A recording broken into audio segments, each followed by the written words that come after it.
বাংলাদেশের জাতীয় সঙ্গীত পরিবর্তনের দাবিতে সাম্প্রতিক সময়ে সামাজিক যোগাযোগ মাধ্যমে ব্যাপক আলোচনা শুরু হয়েছে। তবে এই ইস্যুতে সরকারের পক্ষ থেকে অবস্থান স্পষ্ট করেছেন অন্তর্বর্তী সরকারের ধর্ম উপদেষ্টা ডক্টর আ.ফ.ম. খালিদ হোসেন। তিনি জানিয়েছেন, অন্তর্বর্তী সরকার এমন কোনো পদক্ষেপ নেবে না যা বিতর্ক সৃষ্টি করতে পারে।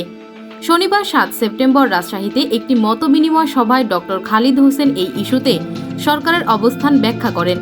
তিনি বলেন, সরকার যে কোনো বিতর্কিত ইস্যু এড়িয়ে চলে এবং দেশের স্থিতিশীলতা রক্ষার ক্ষেত্রে গুরুত্বারোপ করে।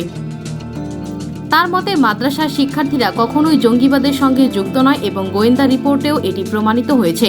তিনি আরও বলেন, মাদ্রাসার ছাত্ররা দেশের উন্নয়নে বিশেষ অবদান রাখছে এবং তাদের ভবিষ্যতে দেশের প্রধানমন্ত্রীর মতো উচ্চ পদে আসার স্বপ্ন দেখা উচিত।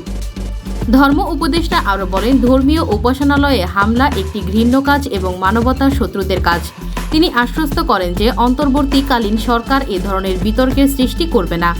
নিরাপত্তা রক্ষার স্বার্থে মাদ্রাসার ছাত্রদের পূজার সময় মন্দির পাহারা দেওয়ার প্রস্তাবও করেন তিনি আরও বলেন, মাদ্রাসার শিক্ষক এবং ছাত্ররা কখনোই জঙ্গিবাদে যুক্ত ছিল না, বরং আগের সরকার এ বিষয়ে ষড়যন্ত্রমূলক অপপ্রচার চালিয়েছিল। দেশের সংখ্যালঘু সম্প্রদায়ের ওপর হামলার বিষয়ে তিনি বলেন, সরকার হামলাকারীদের বিরুদ্ধে প্রচলিত আইনে ব্যবস্থা নেবে এবং দেশের সকল ধর্মীয় স্থানের নিরাপত্তা নিশ্চিত করা হবে।